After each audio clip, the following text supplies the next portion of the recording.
Sebelum menonton, jangan lupa like, subscribe, dan tekan tombol lonceng. Selamat menyaksikan. Taman Mini Indonesia Indah menjadi saksi prosesi pelepasan Biku Tudong yang akan memulai perjalanan spiritual menuju Candi Borobudur.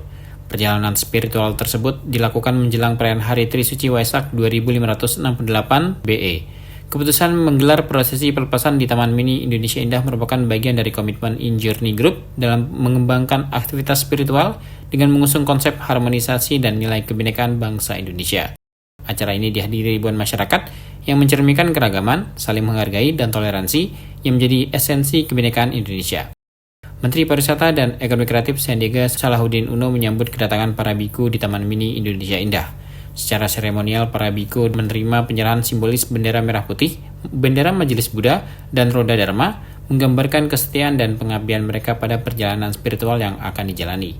Proses ini tidak hanya melibatkan satu keyakinan, tetapi juga diiringi doa dari 6 agama yang berbeda di area promenade Taman Mini Indonesia Indah. Ini tidak hanya mencerminkan harmonisasi nilai-nilai spiritual, tetapi juga memperkuat rasa persaudaraan dan kebinekaan bangsa Indonesia. Acara kemudian diakhiri dengan prosesi function, pelepasan burung merpati sebagai simbol perdamaian abadi, dan larung lentera harapan di Danau Archipelago. Langkah-langkah ini memberikan pesan kuat tentang pentingnya perdamaian dan harapan dalam perjalanan spiritual. Sandiaga menekankan pentingnya momentum perayaan Waisak terutama saat dilakukan di Candi Borobudur yang telah menjadi tujuan pariwisata religi.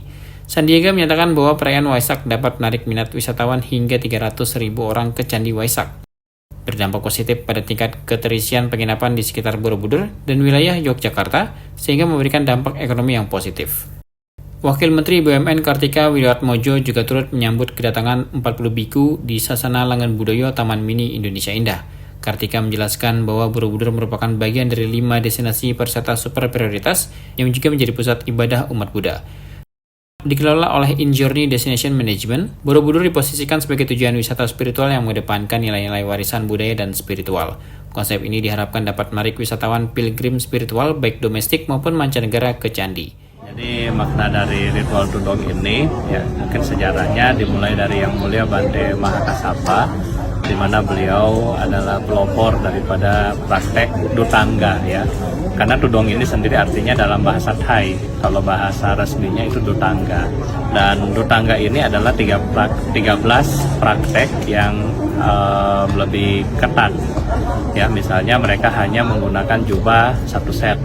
Candi Borobudur adalah candi yang terbesar di dunia, bukan hanya di Indonesia tetapi di seluruh dunia.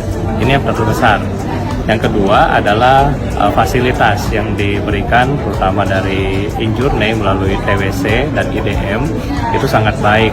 Kontribusi yang dapat dilakukan oleh masyarakat untuk memudahkan ya mungkin dengan memberikan mereka support, ya. Jadi support itu bukan hanya berupa materi tetapi support moral itu yang membuat para bante ini bersemangat. Dia berpesan supaya kita umat Buddha ya sama-sama menggunakan baju yang atasannya putih. Kita datang ke monumen yang kita anggap agung dan suci itu harus menggunakan dress yang baik dan sopan. Dari penampilan kita itulah mencerminkan batin kita. Kita pelan-pelan mulai membentuk karakter yang baik. In Journey turut memposisikan Candi Borobudur melalui spiritual pilgrim tourism yang mengedepankan spirit-spirit dari heritage, kultur, dan juga nilai-nilai spiritual. Tim Eljan Media melaporkan.